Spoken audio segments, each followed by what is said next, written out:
आप सभी को मेरा नमस्कार। मैं मिस मोना यादव एमएस हरिन छपरा संकुल झालुआ विकास खंड बोला जिला कबीरनगर। मैं आज आप लोगों को कक्षा 8वीं के अंतर्गत विषय विज्ञान पाठ 3 वायु के अंतर्गत ग्रीन हाउस प्रभाव के बारे में समझाऊंगी। ग्रीन हाउस प्रभाव को ग्लोबल वार्मिंग के नाम से भी जाना जाता है। सबसे पहले सामान्यतः आप सभी जानते हैं कि दिनों दिन पृथ्वी का तापमान बढ़ता जा रहा है। बढ़ते जाने का कारण है ग्लोबल वार्मिंग। सामान्य भाषा में पृथ्वी के तापमान का अधिक होना या बढ़ना ग्लोबल वार्मिंग या ग्रीन हाउस प्रभाव कहलाता है। ठीक है, अब देखिए ग्रीन हाउस प्रभाव को समझने से पहले आप सभी को ग्रीन हाउस गैसों के बारे में जानकारी होना जरूरी है। तो हम अब आगे देखते हैं ग्रीन हाउस गैसें किसे कहते हैं। ग्रीन हाउस गैसों में कार्बन डाइऑक्साइड, CFC अर्थात क्लोरोफ्लोरोकार्बन, मीथेन, ओजोन इन गैसों को रखा गया है। ठीक है, फिर से रिपीट करती हूँ, carbon dioxide, CFC, methane, ozone in गैसों को ग्रीन हाउस गैसों में रखा गया है। अब इनका कार्य देखते हैं। ग्रीन हाउस गैसों का कार्य क्या है? ग्रीन हाउस गैसों का कार्य है सूर्य से आने वाली अवरक्त किरणों को सोखने का, अर्थात हानिकारक किरणों को ये गैसें जो है ये सोख के रख लेती है। ठीक है, तो आप लोगों को ग्रीन हाउस गैसें भी क्लियर हो गया। अब हम ग्रीन हाउस प्रभाव को इस चार्ट के माध्यम से समझेंगे। ग्रीन हाउस की प्रक्रिया, ग्रीन हाउस प्रभाव की प्रक्रिया किस टाइप से होती है। ठीक है, तो सबसे पहले आप इस चार्ट को समझ लीजिए। ये आपका सूर्य है, ये पृथ्वी और पृथ्वी के चारों तरफ वायुमंडल का घेरा। ठीक है, इसी वायुमंडल के घेरे में ग्रीन हाउस गैसें फैली हुई है, चारों तरफ फैली हुई है। ठीक है, अब इस प्रक्रिया को ग्रीन हाउस प्रभाव की प्रक्रिया को हम समझेंगे। ठीक, देखिए सूर्य से आने वाली किरणें पृथ्वी में पहुंचती है। पृथ्वी जो होता है कुछ किरणों को अवशोषित कर लेता है, सोख लेता है बेटा। ठीक है, उसके बाद बाकी किरणों को परावर्तित कर देता है, बचा हुआ को वापस भेज देता है, परावर्तित कर देता है। इन परावर्तित किरणों में अवरक्त किरणें होती है जो कि हमारे लिए हानिकारक होती है। ठीक है, इन अवरक्त किरणों को पृथ्वी जब परावर्तित करती है तो ये जो वायुमंडल में जो ग्रीन हाउस गैसें जो फैली हुई है ये क्या कर लेती है? सोख लेती है, वापस जाने नहीं देती। इसका प्रभाव ये पड़ता है कि हमारी पृथ्वी गर्म हो जाती है। इस प्रकार पृथ्वी का अवरक्त किरणों के कारण, ग्रीन हाउस गैसों के कारण गर्म होना ही ग्लोबल वार्मिंग या ग्रीन हाउस प्रभाव कहलाता है। पृथ्वी का ग्रीन हाउस गैसों के कारण गर्म होना ही ग्लोबल वार्मिंग या ग्रीन हाउस प्रभाव कहलाता है। तो ये आपका क्लियर हो गया है। अब हम ग्रीन हाउस गैसों की उत्पत्ति कहां से होती है, इसके स्रोत क्या है, इसके बारे में चर्चा करेंगे। ठीक है, तो इसकी उत्पत्ति को हम इस चार्ट के माध्यम से देखेंगे। देखिए कहां से ग्रीन हाउस गैसें उत्पन्न होती है। ठीक है, तो मनुष्य की बहुत सारी क्रियाएं हैं, मानवीय क्रियाएं हैं जिसके कारण ग्रीन हाउस गैसें उत्पन्न होती है। तो सबसे पहले देखते हैं कारखाने। आप सभी जानते हैं, यहाँ पर शुगर फैक्ट्री है, वहां से आप लोग ने काला काला धुआं निकलते हुए देखा होगा, इसमें कार्बन की मात्रा होती है। ठीक है, घरों में, सभी घरों में आजकल चाहे गांव या शहर हो, सभी के घरों में शीतलक पाया जाता है। शीतलक मतलब ठंडा करने वाला मशीन, पानी ठंडा करने वाला मशीन, फ्रिज का उपयोग करते हैं आप लोग, AC का उपयोग किया जाता है। उन सभी से CFC गैस निकलता है, खासकर AC और फ्रिज से। CFC गैस मतलब क्लोरोफ्लोरोकार्बन, जो कि मुख्य गैस है ग्रीन हाउस प्रभाव का। और ये गैस ओजोन परत में छिद्र का कार्य करती है। छिद्र मतलब छेद कर चुकी है ये गैस।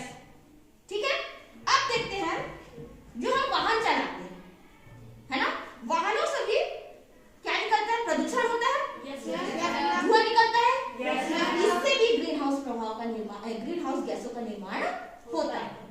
अब आखिरी देखिए श्वसन क्रिया। मनुष्य और पेड़ पौधे श्वसन की क्रिया करते हैं। श्वसन की क्रिया में ऑक्सीजन लिया जाता है और कार्बन डाइऑक्साइड बाहर निकाला जाता है। तो कार्बन डाइऑक्साइड भी तो आपका ग्रीन हाउस गैस है। तो इस प्रकार मनुष्य की विभिन्न प्रकार की क्रियाओं से ग्रीन हाउस गैसें उत्पन्न होती है। तो ये भी आपको क्लियर हो गया होगा।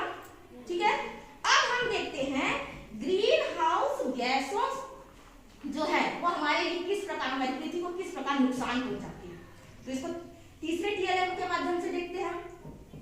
यहाँ देखिए इस चित्र में आपको दिख रहा है ये हिमालय पर्वत है, ठीक है। हिमालय पर्वत वर्ष भर हिम से अर्थात बर्फ से ढकी होती है। दिख रहा है यहाँ पर आपको बर्फ। अब सोचिए ग्रीन हाउस प्रभाव के कारण जब वातावरण गर्म होगा, गर्मी बढ़ेगी तो बर्फ क्या होगा, पिघलेगा। और बर्फ पिघलेगा तो बर्फ पिघल के किस में मिलेगा, नदी में मिलेगा, नदी से सागर में। इस प्रकार हमारे पृथ्वी में वाटर का जो लेवल है, पानी का जो लेवल है बढ़ेगा और पृथ्वी जलमग्न हो जाएगी।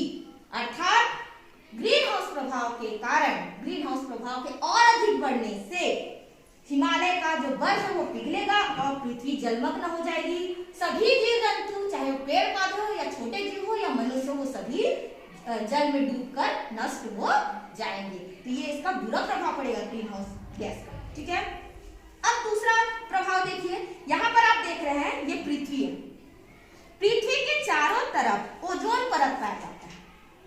ये ओजोन परत सुरक्षा परत होता है, ठीक है, सुरक्षा परत जो हमारी सुरक्षा करता है, ठीक। इसका कार्य क्या होता है ओजोन परत का, ये सूर्य से आने वाली अवरक्त हानिकारक किरणों को पृथ्वी में पहुंचने नहीं देती, यहीं पर रोक लेती है ओजोन परत। लेकिन मैंने आपको बताया शीतलकों से क्या निकल रहा है, सीएफसी गैस निकल रहा है, क्लोरोफ्लोरोकार्बन निकल रहा है।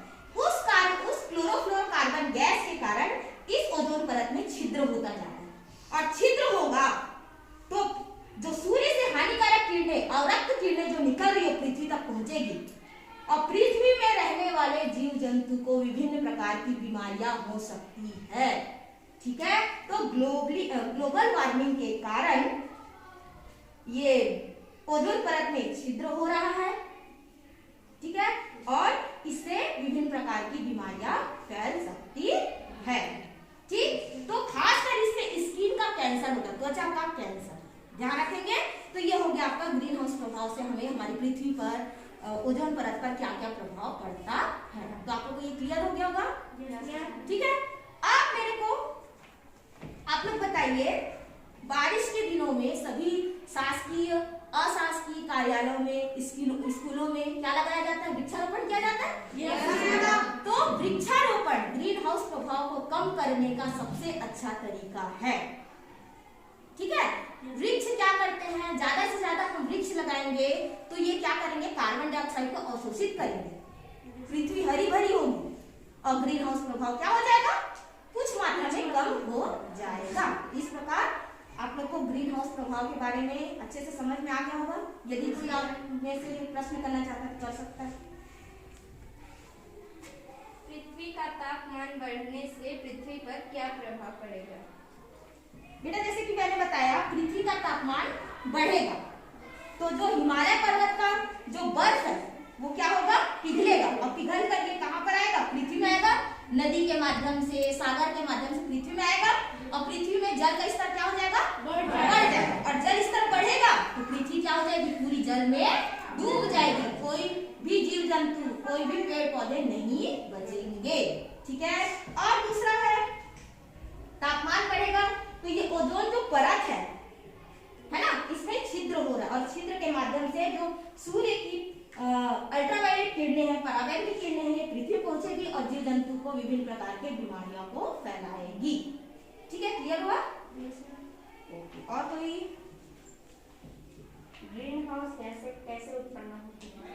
ग्रीन हाउस गैसें बेटा इस टीएलएम के माध्यम से देखिए, ग्रीन हाउस गैसें जो हैं एक तो मनुष्य के श्वसन की क्रिया के द्वारा, जीव जंतु के श्वसन की क्रिया, पेड़ पौधे के श्वसन की क्रिया, उससे कार्बन डाइऑक्साइड गैस निकलता है। कार्बन डाइऑक्साइड गैस ही ग्लोबल वार्मिंग का मुख्य गैस है, ठीक है। और यहाँ पर देखिए घरों में शीतलकों का प्रयोग किया जाता है, ठंडा उत्पन्न करने वाला, पानी को ठंडा करना, और एसी का उपयोग किया जाता है, फ्रिज का उपयोग किया जाता है। तो ये सभी क्या करते हैं, सीएफसी गैस उत्पन्न करते हैं, जो कि ओजोन परत का मुख्य कारण, ओजोन परत में छिद्र का मुख्य कारण है। कारखानों से निकलने वाले विभिन्न धुओं में भी कार्बन की मात्रा होती है, वाहनों से निकलने वाले धुओं में भी कार्बन की मात्रा होती है, जो ग्रीन हाउस गैस को का निर्माण करता है, ठीक है। ये भी आपको क्लियर हो गया? Thank you.